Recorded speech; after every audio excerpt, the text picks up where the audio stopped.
May mga bagay sa mundong ito na hindi dapat ginagambala. Sa liblib na sityurang Siquijor, ang mga punso ay hindi lamang tumpok ng lupa. Sila ay mga palasyo at ang mga nananahan doon ay hindi basta-bastang engkanto. Sila ang mga bantay ng dugo. Sila ang mga pulang duwende. Taong 2004, ang magkapatid na Mateo at Lito ay naghahapulan sa ilalim ng dambuhalang balete. Sa gitna ng kanilang katuwaan, natisod ang 7 taong gulang na si Lito. Ang kanyang paa ay bumaon sa isang punso na kulay kalawang. Sa takot ni Mateo, hinila niya ang kapatid at mabilis silang tumakbo pauwi. Hindi nila alam, may nagising sa ilalim ng lupa. Isang nilalang na ang balat ay kasing gaslaw ng balat ng puno. May suot na pulang sombrerong tila isang nabubulok na kabute na tumubo sa kanyang bungo. Noong gabing iyon, naglaho si Lito. Walang bakas, maliban sa isang amoy ng basang lupa at bulok na kahoy sa kanyang silid. 20 taon nang lumipas. Bumalik si Mateo sa lumang bahay. Bitbit ang bigat ng isang dekadang pagsisisi. Ang bahay ay puno ng alikabok. Ngunit may kakaiba siyang napansin. Sa bawat sulok ng kisame, may tumutubong mga pulang fungus. Mga kabute na tila may mga ugat na gumagapang sa dingding. At sa bawat gabi, nakakarinig siya ng marahas na pagkiskis sa ilalim ng sahig. Parang may isang matigas na bagay na pilit na dumadaan sa pagitan ng mga tabla. Hating gabi, hawak ni Mateo ang kanyang flashlight. Sinundan niya ang isang figurang dumaan sa bintana. Lumabas siya patungo sa balete. Sa gitna ng kadiliman, sa pamamagitan ng liwanag ng kanyang ilaw, nakita niya ito. Hindi ito hayop. Isang nilalang na ang balat ay parang bark ng puno, bitak-bitak at magaspang. Ang ulo nito ay may nakapatong na malaking pulang kabute na tila bahagi na ng kanyang laman. Nakasilip ito sa likod ng ugat ng balete. Ang mga mata nito ay nagniningning na porang uling sa gitna ng apoy.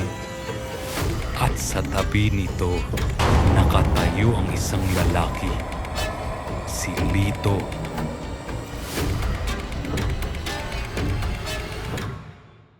Si Lito, hindi siya namatay. Ngunit hindi na rin siya tao. Ang kanyang balat ay kasing putla ng apo. At ang kanyang mga mata ay puro itim na lamang. Nakatayo siya doon, tila isang puppet na pinapagalaw ng mga ugat ng balete. Ang pulang duwende ay nakakapit sa kanyang balikat. Ang maliliit at malakahoy na mga daliri nito ay nakabaon sa balat ni Lito. Nagtatama ang kanilang mga mata. Patawarin mo ako.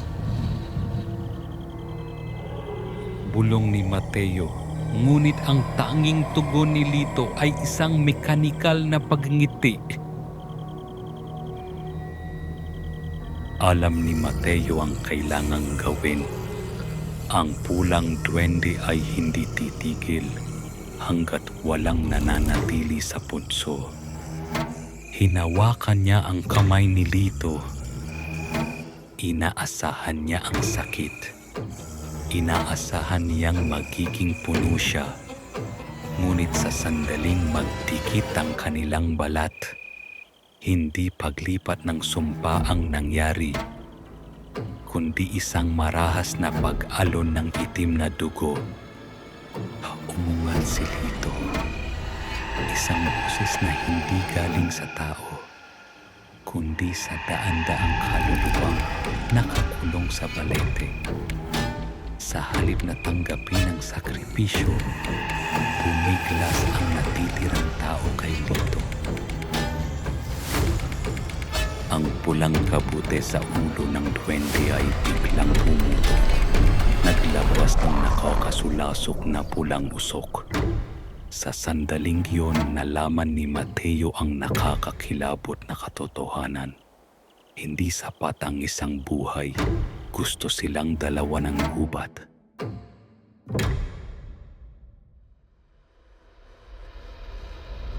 Sa gitna ng nakakabinging ugong at pulang usok, hinila ni Mateo ang nanghihinang si Lito.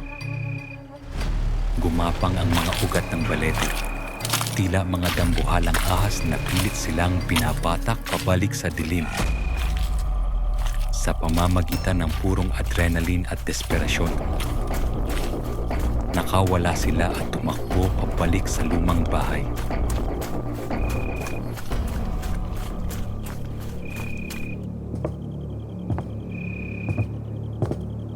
Pabagsak nilang naisara ang pinto. Katahimikan. Ngunit pag-ilaw ni Mateo ng kanyang flashlight sa sariling braso, nanlamig ang kanyang buong pagkatao. May tumutubo ng maliliit at pumipintag na pulang punggos sa kanyang balat.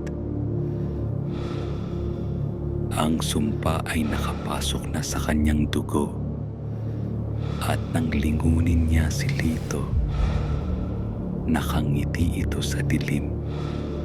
Isang ngiting hindi sa kanya habang pumupulong ng isang pamilyar na kanta. Akala ni Mateo ay matatapos ang sumpa sa kanyang pag-ako ng kasalanan. Ngunit ang Siquijor ay may sariling batas.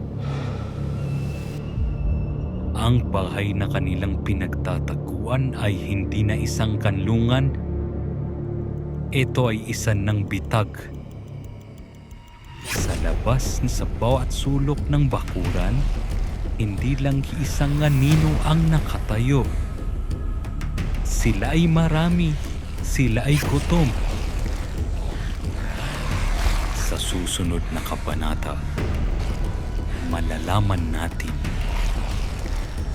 paano mo tatakasan ng gubat kung ang sumpa ay nasa loob na mismo ng iyong mga ugat.